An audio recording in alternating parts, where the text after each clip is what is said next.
Good morning everyone. তো আমি আজকে একটা ইম্পসিবল একটা কাজ করছি। তো লাস্ট অব্দি দেখো বুঝতে পারবে। আর লাস্ট একটু ব্লান্ডারও হয়েছে। ইম্পসিবল কাজ হইলো আমি আজকে 5টার আগে ঘুমোতে কইতেছি। কারণ হইলো মকর সংক্রান্তি, সূর্যকে পিঠা দিতে লাগবো। তো আমার তো ফার্স্ট টাইম, তার জন্য আমি ভাবলাম না ট্রাই করি দেখি পারি কিনা। কোনো সময় তো করছি না। দেন স্নান টান করে একদম রেডি। দেন আমি সূর্যের পিঠা দিছি। আমি যতটুকু পারি ততটুকু চেষ্টা করছি। ডোন্ট জাজ মি। দেন এজ ওয়েল এজ আমার হাজবেন্ডও উইঠা গেছে গা। তারপর আমাদের বাড়ির ছোট ডুগু, পুকু, সুন্দরী যারা যারা আছে তারা সবাই ঘুমোতে করতে গেছে গা। তো ভাবলাম স্নান তো খুব তাড়াতাড়ি করে লেছি, তো স্কিন কেয়ারটাও করে লাই। তো আমি first of all toner apply করছি। দেন আমি অ্যাপ্লাই করছি হলো সিরাম।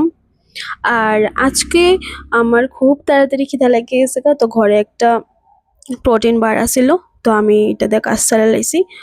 তো ভালো জিনিস যেন স্বাদ লাগে না, এই 2 মিনিট আর কি। প্রোটিন বার আমার এই ফ্লেভারটা একদম ভালো লাগে না। আরেকটা ফ্লেভার আছে এটা একটু ভালো লাগে, বাট আমার এই ফ্লেভারটা ভালো লাগে না।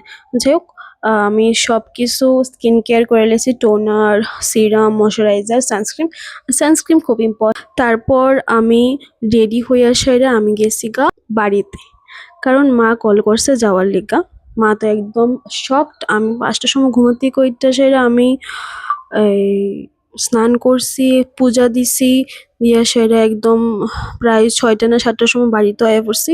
আর ব্লান্ডারটা হয়েছে কিতা, আমার গলা ব্যথা স্টার্ট হয়ে গেছে। এই বুঝে একদম ইজিলি গেছিল, আমার গলা ব্যথা করছিল না, বাট হয়ে গেছে কা ব্লান্ডার। তার জন্য আমি কাজ করি না, সেটা মা বুঝে না।